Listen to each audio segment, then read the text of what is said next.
Namaste.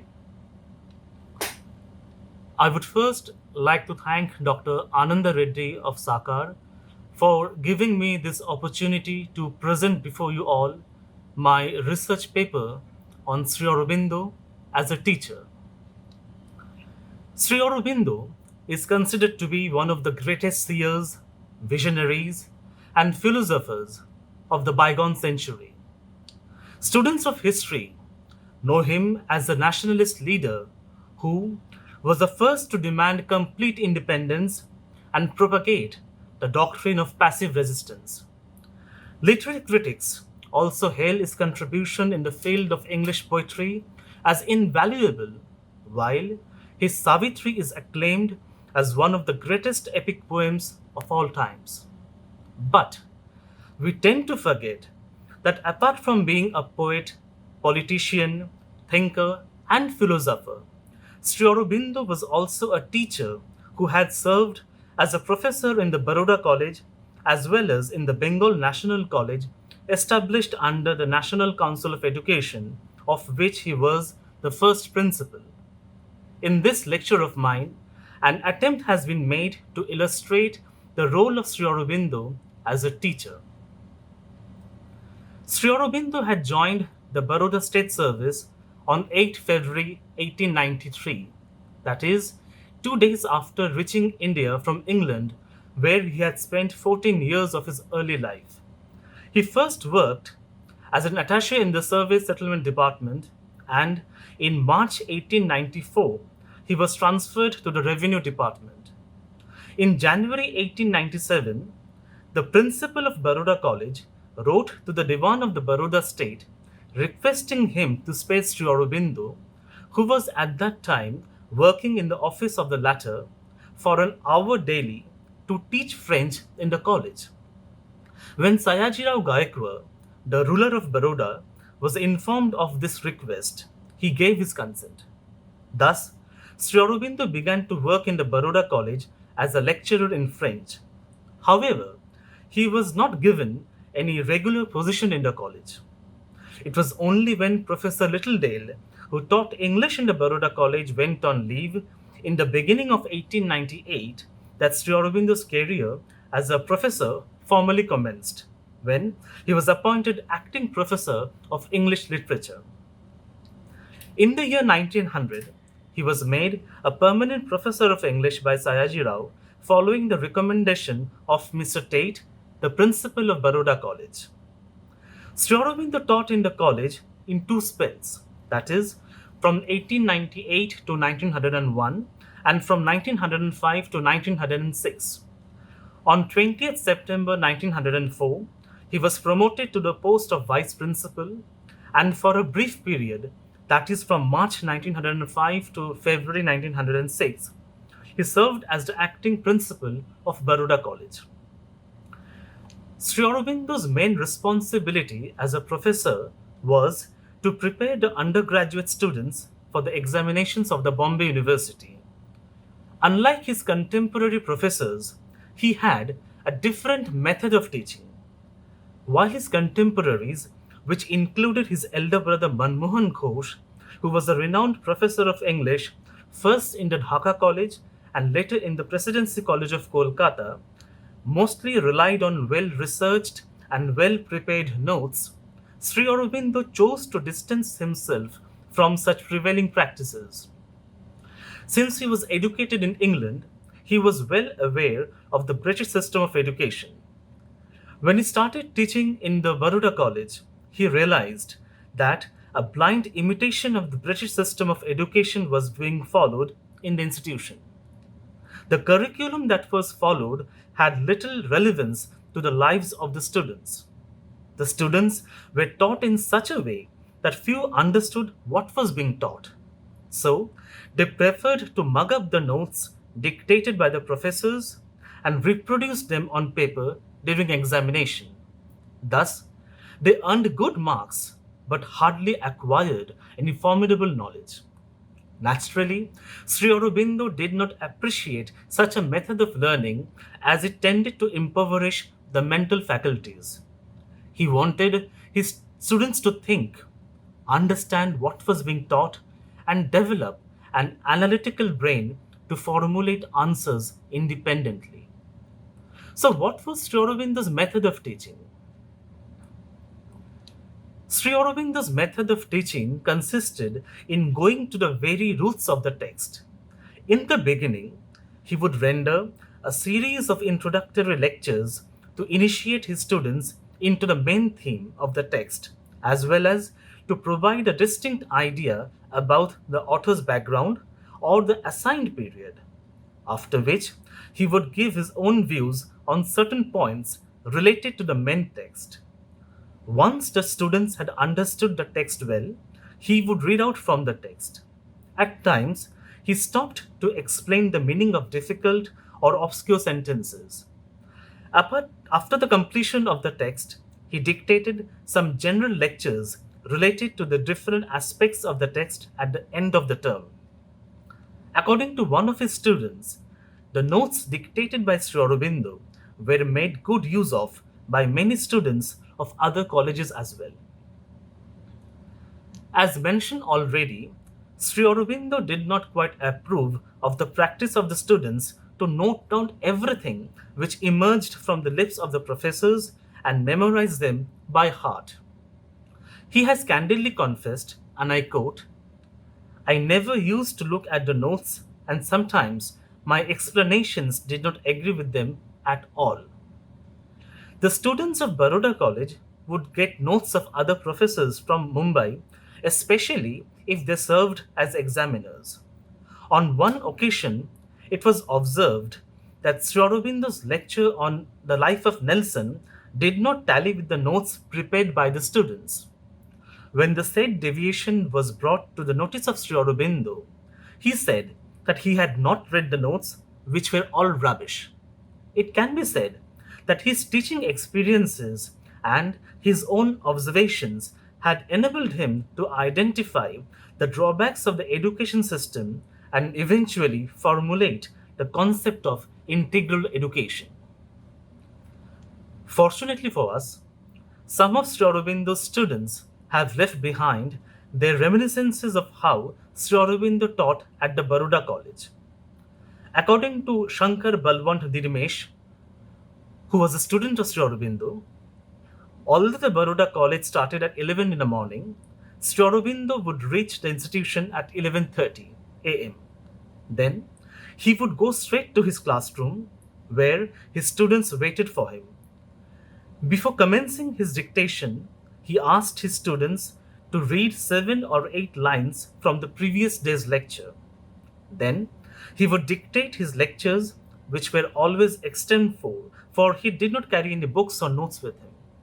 While he spoke, he sat on the chair and looked at the photo of Mr. Tate, the principal of Baroda College, which hung on the wall in front. His lectures generally lasted for around 90 minutes. Didmish has recalled that despite the fact that the whole text was not completed, one could never forget what Sri Aurobindo taught. At times, Sri Aurobindo would ask his students to write compositions in class, which were corrected by him. In case he found some of the works of the students unsatisfactory, he would write remarks like, fit for standard 3, or how have you come to the college? One might ask, what was the impact of Sri Aurobindo's lectures on his students? The answer has been provided by Rajaram N. Patkar, an advocate of Baroda, who was Sri Aurobindo's student in the interclass. According to Rajaram Patkar, Sri Aurobindo was not an orator, but a speaker of a very high order, and that whenever Sri Aurobindo would preside over the meetings of the debating society at Baroda College, the college central hall would get packed to the full, for not only the students of Baroda College, but many educated individuals too would flock to hear him speak. From the following narration of Rajaram Patkar, one can evaluate the influence of Sri Aurobindo's lectures on the audience. Rajaram recalls, when Sri Aurobindo rose to speak, there was pin-drop silence, and the audience used to listen to him with rapt attention. Without any gestures or the movements of the limbs, he stood like a statue, motionless, and the language used to flow like a stream from his lips with a natural ease and melody that kept his audience almost spellbound. Every sentence that he uttered was full of meaning and set the audience thinking for days together. He was at his best when the subject matter pertained to religion or philosophy. Another student of Sri Aurobindo, P.V. Chandwani, has recalled that Sri Aurobindo would often keep his left hand on the table with the thumb touching a finger and pour out his deepest thoughts. Mostly, he would keep his eyes down and speak as if in half meditation. While some students complained that Sri Aurobindo made no effort to coach them for the examination, others felt that his way of teaching was so exhaustive that no examiner could ever ask a question which they could not answer with a cascade of light thrown on it by him. P.V. Chandwani has also recalled that while many of the students poked fun at several professors of the Baroda College, every single one of them, without exception, looked up to Sri Aurobindo with awe and respect. As a professor, Sri Aurobindo always encouraged his students to think innovatively. We have already seen how he disapproved of the system of mugging up notes collected from various professors and reproducing them on paper. Once, when Patkar was in a matriculation class, he asked Sri Aurobindo how should he improve his English and what author should he read. Since Patkar had read some portions of Macaulay's Lives of Great Men and was fascinated by his style, he asked Sri Aurobindo whether he should read Macaulay. The answer Sri Aurobindo gave was noteworthy and must be remembered by every student. He said, and I quote, "Do not be anybody's slave, but be your own master. By reading Macaulay or any other writer, you will never be like him. You will not be a Macaulay, but a faint echo of Macaulay. You will be but a copy to be derided by the world, but never an original. Therefore, you may read any good author carefully, but you should think for yourself and form your own judgment. It is likely you may differ from the views of the writer. You should think for yourself and cultivate a habit of writing, and in this way, you will be the master of your own style." Sayaji Rao wanted Sri Aurobindo to help him write his memoirs and prepare a report listing the accomplishments of the first 2 decades of his reign. Accordingly, Sri Aurobindo stopped teaching at the Baroda College in April 1901 and was transferred to the office of the Revenue Commissioner. From May 1901 to September 1904, he worked under Sayaji Rao as the acting secretary and assistant Huzur Kamdar. In August 1904, Sayaji Rao received a letter from the Minister of Education in which he was informed that the incoming British principal of Baroda College wanted a graduate from Oxford to work as professor of English. Hence, the minister inquired whether Sri Aurobindo could rejoin the Baroda College. The minister further added, "In the interests of the college, I may also remark that Mr. Ghosh, meaning Sri Aurobindo, had acquired a reputation in the college when he was professor of English about 4 years back. If his services could be wholly spared to the college, he may be advantageously entrusted with the work that I have chalked out above for a new Oxford man."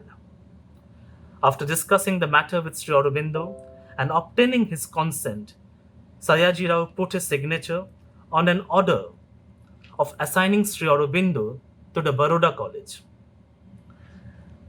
This was done on 6 September 1904. His monthly salary was also increased to Rs 550. As his remuneration was more than what the other professors of the Baroda College were receiving, Sri Aurobindo was appointed to the post of vice principal. Thus, Sri Aurobindo rejoined the Baroda College as professor of English as well as its vice principal, although he formally resumed teaching in January 1905. While Sri Aurobindo taught Edmund Burke's Reflections of the Revolution in France to the students of the intermediate class, he took classes on Walter Scott's Rugby for the junior students. To the students appearing for the Bachelor of Arts examination, he taught the works of Lord Byron, Alfred Tennyson, Alexander Pope, Dryden, and Goldsmith. P.V. Chandwani recalls that many of the students found Sri Aurobindo to be too difficult to understand. The reason was that he never used the question answer method in the class. He never posed or invited a question nor answered any. He seldom gave homework. He never prepared the students from the point of view of examinations. But as he lectured, he would throw light on the subject in an all round way. P.V. Chandwani further recalls that once, when Sri Aurobindo was lecturing on the political philosophy of Burke, so luminous was his exposition that there was hardly any requirement of questions and answers. While recounting those days, when Sri Aurobindo taught reflections of the revolution in France to the students of the intermediate class, Chandwani adds, and I quote, Sri Aurobindo never took the help of the book and never cared to read it with us to the end. He would go on giving comments without once opening it. Some of the students who wanted to put questions and get answers from him on this or that point were not satisfied with this method of teaching because he did not deal with points of the book para by para in the sequence of the book. He took a broad, overall, and penetrating view of the subject. He would give his lecture in the class and leave the students to ponder over his exposition. He left them to study the book elsewhere with the help of his expository comments. Apart from being the professor of English and vice principal of Baroda College, Sri Aurobindo served as the director of the state's public library, head of the college union, and contributor to the Baroda College miscellany. When A.B. Clark, the new principal of Baroda College, went on leave, Sri Aurobindo was appointed acting principal on 3rd March 1905, a post he held till February 1906. As the principal, Sri Aurobindo was not only in charge of the administration of Baroda College, but also that of its associated high school. For this responsibility, he was given an allowance of Rs 160. Thus, his monthly salary amounted to Rs 710. Here, it would be pertinent to quote what A.B. Clark had once remarked about Sri Aurobindo to Dr. C.R. Reddy, who succeeded Sri Aurobindo as vice principal of the Baroda College. Dr. Clark had said, "So, you met Aurobindo Ghosh. Did you notice his eyes? There is mystic fire and light in them. They penetrate into the beyond." And he added, "If Joan of Arc heard heavenly voices, Aurobindo probably sees heavenly visions." This remark of Dr. Clark had made Dr. C.R. Reddy ponder that how could a man like Dr. Clark, who was a materialist of materialists, could have glimpsed the truth about Sri Aurobindo. But then, he himself gives a very logical explanation. Does not the lightning's blinding flash, which lasts for but a moment, leap forth from the dark black bosom of the cloud? As already mentioned, Sri Aurobindo was held in high esteem as a professor by his students. One of his students has recalled that Sri Aurobindo had the eyes of a mystic and that his mind seemed to be in a ferment. Many considered him a figure enveloped in mystery. Those were the times when the fire of nationalism dwelt in the hearts of every student. Kanailal Munshi, who was also a student of Sri Aurobindo, once asked him how could nationalism be developed. Sri Aurobindo pointed towards a wall map of India and replied, "Look at that map. Learn to find in it the portrait of Bharat Mata. The cities, mountains, rivers, and forests are the materials which go to make up her body. The people inhabiting the country are the cells which go to make up her living tissues. Our literature is her memory and speech. The spirit of her culture is her soul. The happiness and freedom of her children is her salvation. Behold Bharat as a living mother. Meditate upon her and worship her in the ninefold way of bhakti." On one occasion, Sri Aurobindo was invited to tea by Chandwani. As Chandwani rose to introduce Sri Aurobindo to his Sindhi friends and started speaking in praise of him, Sri Aurobindo gestured him to stop. Then Sri Aurobindo said, "We are all children of the mother." By mother, Sri Aurobindo meant Mother India.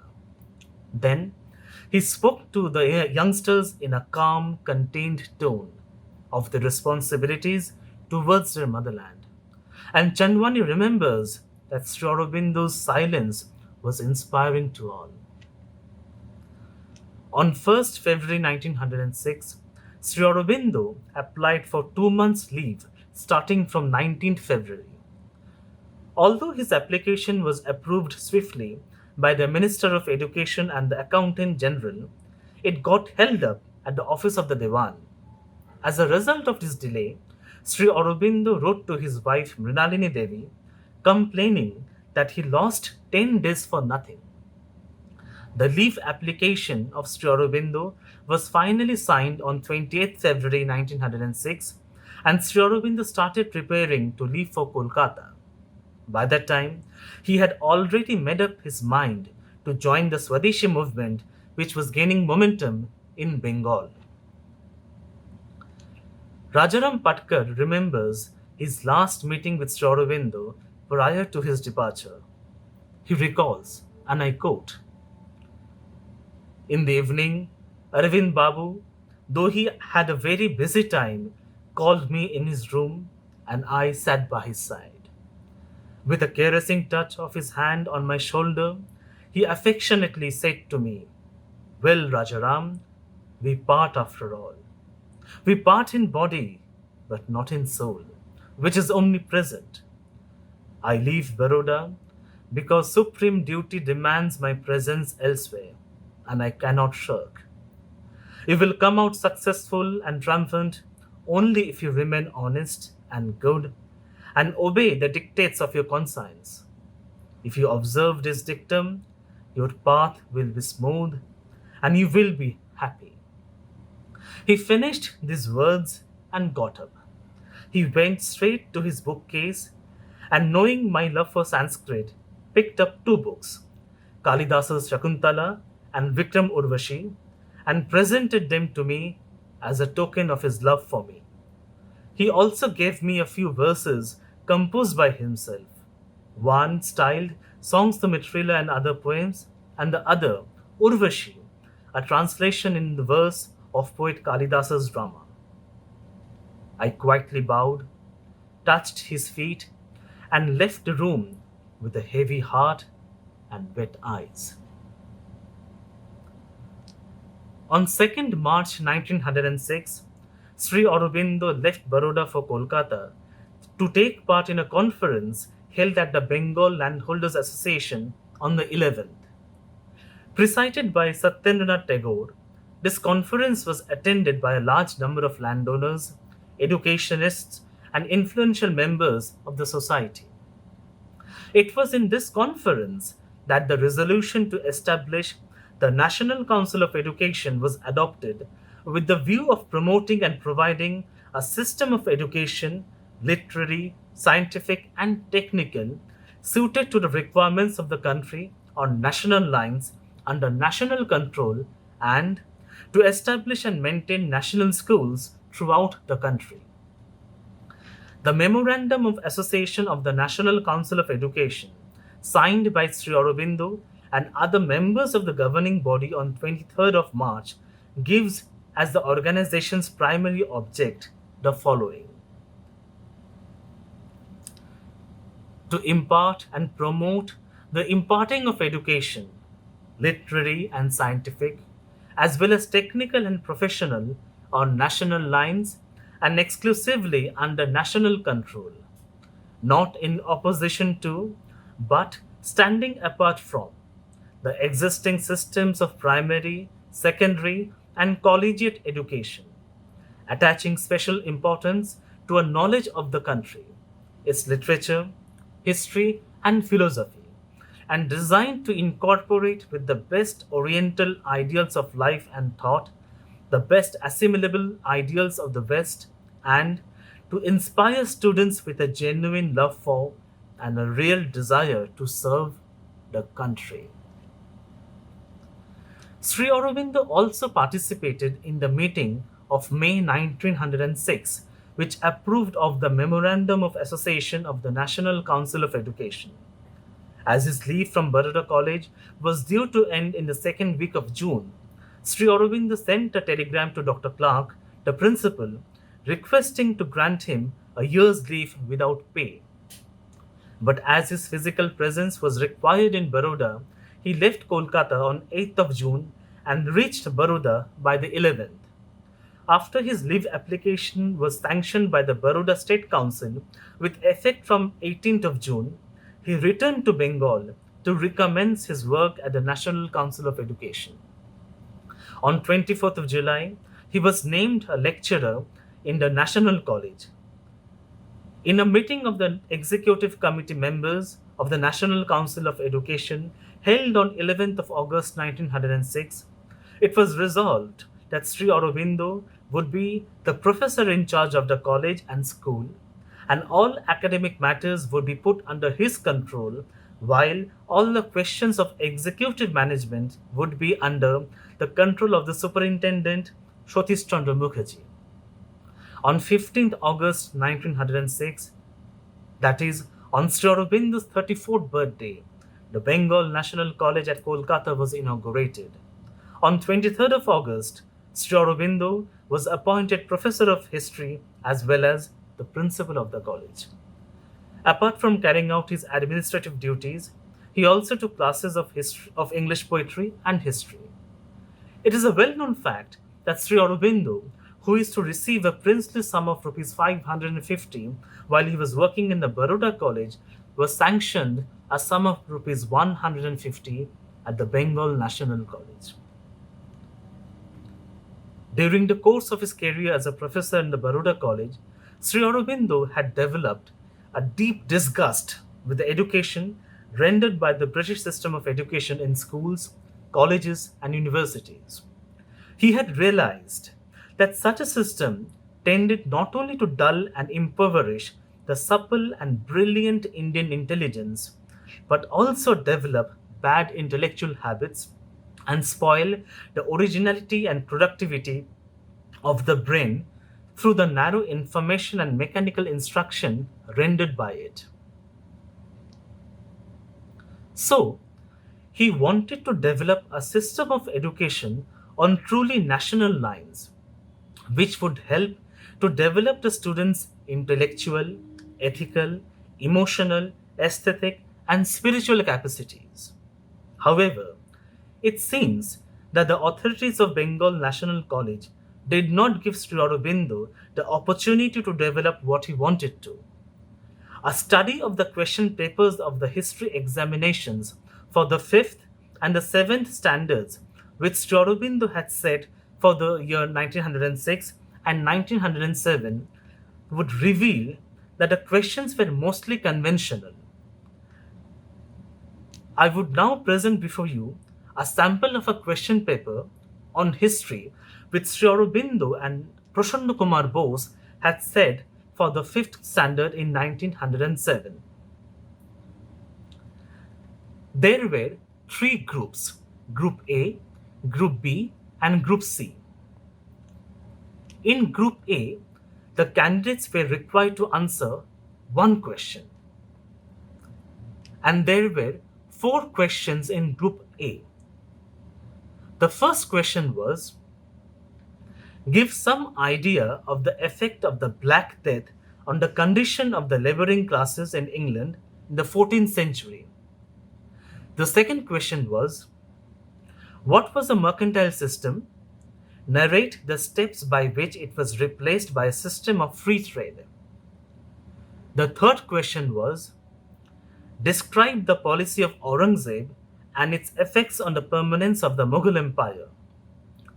The fourth question was: describe the organization of the Maratha power under the Peshwas and state its advantages and defects.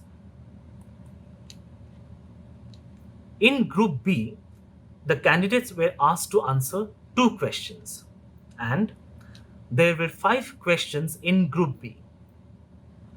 The first question was: describe the model parliament of Edward I. The second question was: describe briefly the part which Henry VIII took in the Reformation in England. The third question was: write a short account of the career of the elder Pitt. The fourth question was: state the causes which led up to the American War of Independence. And the fifth question was: state what you know of any two of the following. Number 1, the gunpowder plot. Number 2, the Treaty of Utrecht. Number 3, the massacre of Glencoe. Number 4, the Darien scheme. In Group C, the candidate was asked to answer 3 questions, and there were 5 questions altogether. The first question was: state briefly what you know of the following. 1, Chandragupta. 2, Adhisur. 3, Shankaracharya. The second question was: describe the conquest of Alauddin Khilji. The third question was: give some account of the origin of the Bahmani kingdom and its final breakup. The fourth question was: narrate briefly the career of Hyder Ali. And the last question was: name the states and principalities annexed by Lord Dalhousie and give the reasons alleged for annexation in each case. It is a pity that nothing much is known about how successful Sri Aurobindo was as a lecturer in Bengal National College. For in 1906, only 17 students had opted for the college level courses. As per records available, we know that Sri Aurobindo lectured in history of Greece, Rome, modern Europe, and the Mohammedan period of Indian history, and taught for about 10 hours a week. Although some of his colleagues at the National Council of Education, like Radha Kumud Mukherjee or Pramodnath Mukhopadhyay, have left behind their brief memoirs of Sri Aurobindo for the benefit of posterity, they have not written much about Sri Aurobindo as a teacher. But Bolai Dev Sharma, a student of Sri Aurobindo at the Bengal National College, has shared with us as an incident through which one can comprehend how Sri Aurobindo gave lessons on character development based on real life incidents. And Balaidev recalls, one day Sri Aurobindo addressed both the teachers and the students together. But the subject of his talk was not an educational one. He spoke of a sad accident that had happened. A student of the Calcutta University had fallen from the veranda of the first floor of a university building and lost his consciousness. A crowd immediately collected there, but all it could do was to look on helplessly and wring their hands. None thought of rendering any active help. Just at that time, an Englishman was driving by. He noticed the boy lying unconscious, picked him up in his car, and took him straight to the Campbell Medical College for first aid. Relating the accident, Sri Aurobindo compared the character of the Indians with that of the Europeans and observed that it was their devotion to duty which had made the Europeans masters of the world. When that titanic power of practical work would be united with the spirituality of India, our national character would evolve such a type as would be incomparable in the world. Sri Aurobindo served the Bengal National College as a professor of history and English poetry as well as its principal till 14th November 1906. As he fell ill with influenza on 4th of November, he took sick leave from the Bengal National College on the 14th. His ill health compelled him to leave Kolkata for Devghar on 16th of December.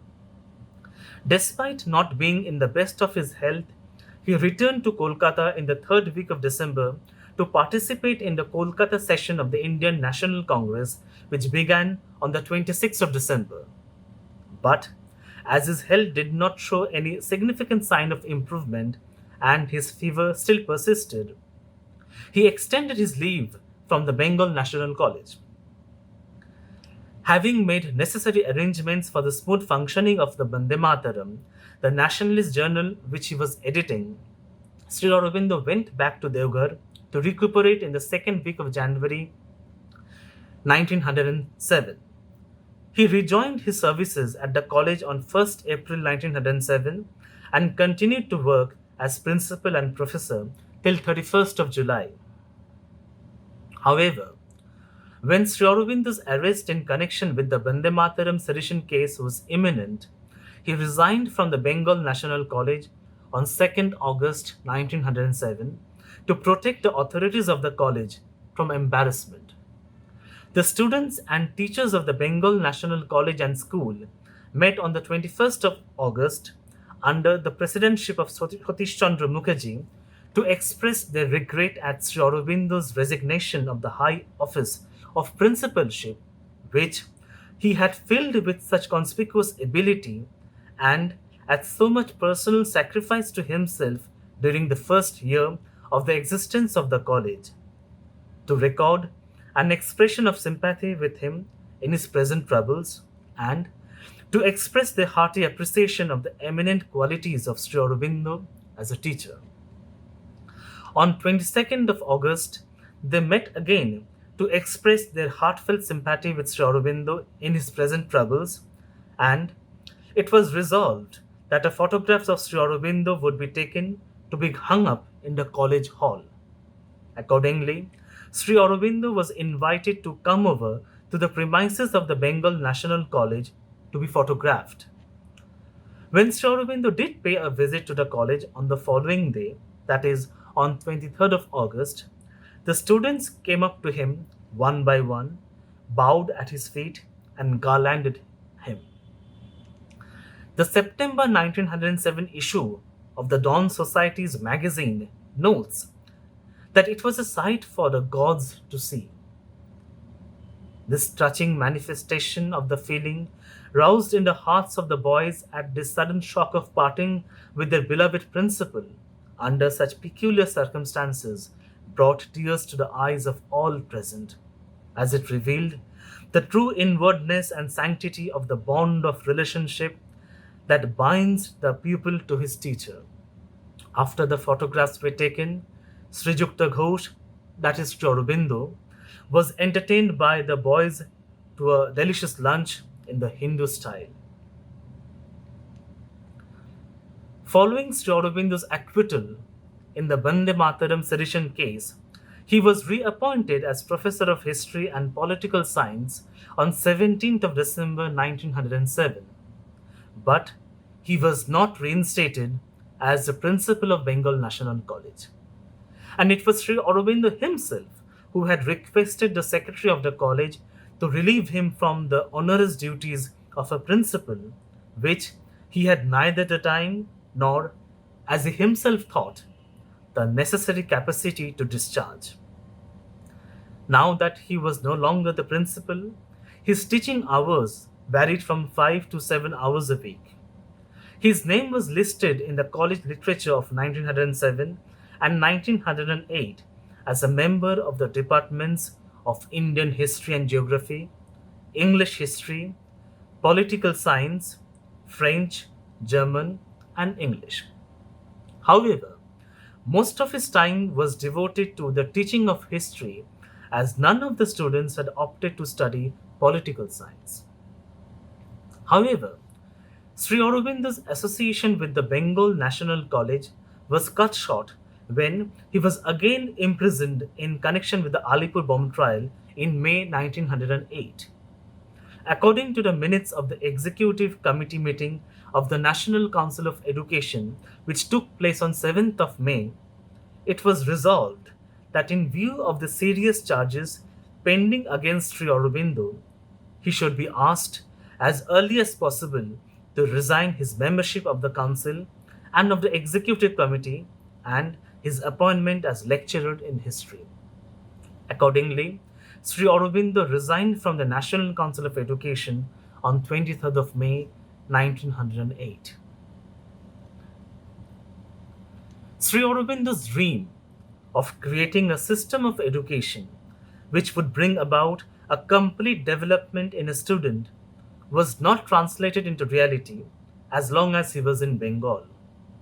But fortunately, he has left behind his thoughts on education. According to Sri Aurobindo, nothing can be taught, and the teacher is neither a taskmaster nor an instructor. On the contrary, he is a guide and helper whose business is to suggest and not to impose. He does not actually train the pupil's mind. He only shows him how to perfect his instruments of knowledge and helps and encourages him in the process. He does not impart knowledge to him. He shows him how to acquire knowledge for himself. He does not call forth the knowledge that is within. He only shows him where it lies and how it can be habituated to rise to the surface. Next, the mind has to be consulted in its own growth. Instead of hammering the child into a shape which is desired by his parent or teacher, one must allow him to grow according to his own nature.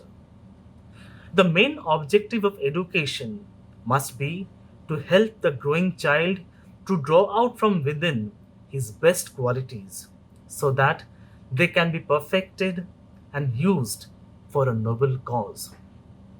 If anything is forcibly imposed on the child, the result can be disastrous. That is why Sri Aurobindo has warned us there can be no greater error than for the parent to arrange beforehand that his son shall develop particular qualities, capacities, ideas, virtues, or be prepared for a pre-arranged career.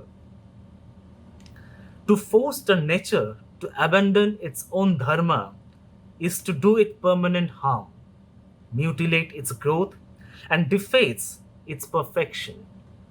It's a selfish tyranny over a human soul and a wound to the nation, which loses the benefit of the best that a man could have given it and is forced to accept instead something imperfect and artificial, second rate, perfunctory, and common.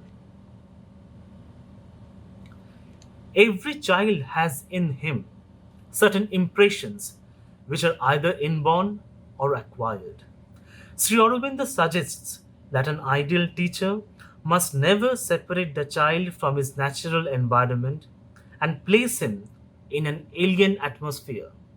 So, The principle of effective education, according to Sri Aurobindo, is to work from the near to the far, from that which is to that which shall be.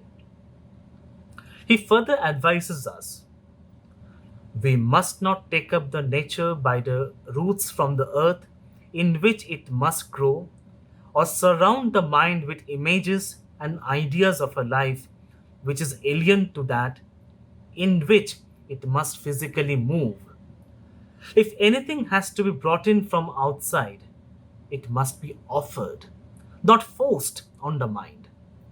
A free and natural growth is a condition of genuine development. These words of Sri Aurobindo, conveying his thoughts on education, were penned more than a century ago, and yet they have not lost their significance. As time passes by, we do realize how effective Sri Aurobindo's principles of education are and what a big difference they are capable of bringing about in our society if implemented properly. Such is the wonder of Sri Aurobindo, the teacher. Thank you.